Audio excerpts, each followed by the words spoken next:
Alright,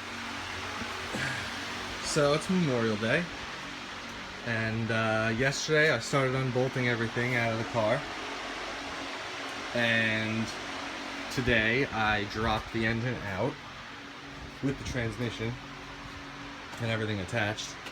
I have one bad transmission mount, not terribly bad, but bad enough. While I was here, since I have my gasoline heater working and everything, I pulled the airbox out that was rotted to hell and had mice living in it at some point.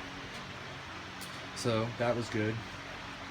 I wasn't going to separate the two today because, you know, I tend to listen to people's advice, and I didn't want to separate them and have one go cockeyed and snap the throw-out bearing shaft or whatever you want to call it.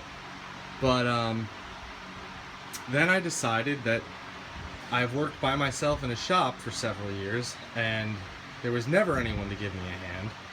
So why should this be any different, right? In other words, stop being a pussy. So I did separate them, and I'll tell you, it's really not rocket science. A few things I just wanted to say. First of all, thank you to everyone, especially guys like Dave Motohead, who, you know, this is all this guy does, is pull these things out. I don't get the luxury to work on one car. I have to work on everything, and so it all gets kind of scrambled in, knowledge-wise. But watching his videos were really good because if you're mechanically inclined, he shows you, hey, this, that, and the other thing, and that's how it's going to go, you know? So I did support my transmission and differential on a motorcycle jack, and the engine itself is on a dolly that's probably as old as the car is.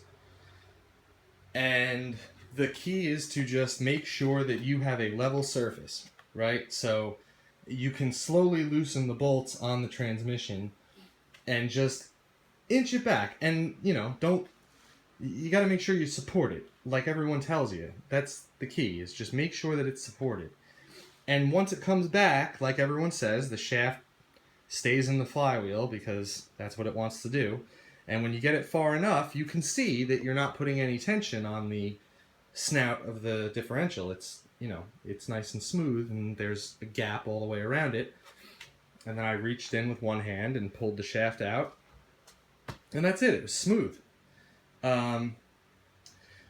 The point of this video is to show everyone that the noise that I heard was absolutely the flywheel. And again, it wasn't making any noise, and then all of a sudden was. A few things that's also very interesting.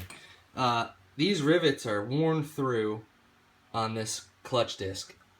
So as I breathe in this asbestos, or not, because actually my rear main is leaking quite a bit. So all the asbestos, if that's even what they were using on the clutch discs, is caught up in the oil. So that's wonderful. So this is worn through the rivets. This side is nice and scored on the bolt, or the, you know, the center rivets from rubbing up against this, which before I took it off, had it very nice. This thing's so loose that I can move the center section around. Amazing that it didn't mess anything up, to be honest. Pressure plate. There are some stress fractures in the surface.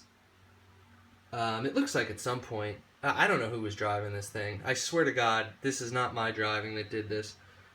It heated it up. There are hot marks all over the place. Again, stress fractures in the pressure plate.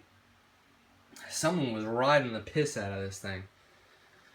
Probably the same reason why my second gear synchro doesn't let me shift down once it's warm. Because someone probably just annihilated the fuck out of it. Pardon the French, but that's what happened. So, that's it for now. I gotta order up a bunch of stuff. And, yeah, that's it. But hey, it came out easy. Easiest engine I've ever had to pull out. I mean, it's literally 3 bolts once you get around all the bullshit with the cables and this and that. 3 bolts, comes right out the bottom. Use common sense, you can't screw up. I mean, I'm sure you can, but again, common sense goes a long way. If you're used to doing things on your own, think about how you would do anything else on your own. Support is key. Once everything's level, it separates. You know, as long as you're not dangling the transmission off the back, you should be in good shape. And don't be afraid to do the job. It's not a job to be afraid of. It's a job that, if you're unsure of, take your time. But it's an easy job, as far as engines go. I've done some doozies, so, I'm used to replacing turbos on Audi bi-turbo 2.7s. That's a job. This is fun, if anything. So, that's all I have for now. Once I order up the parts, I'll put it all back together, and I'll shoot a video of that. And that's it.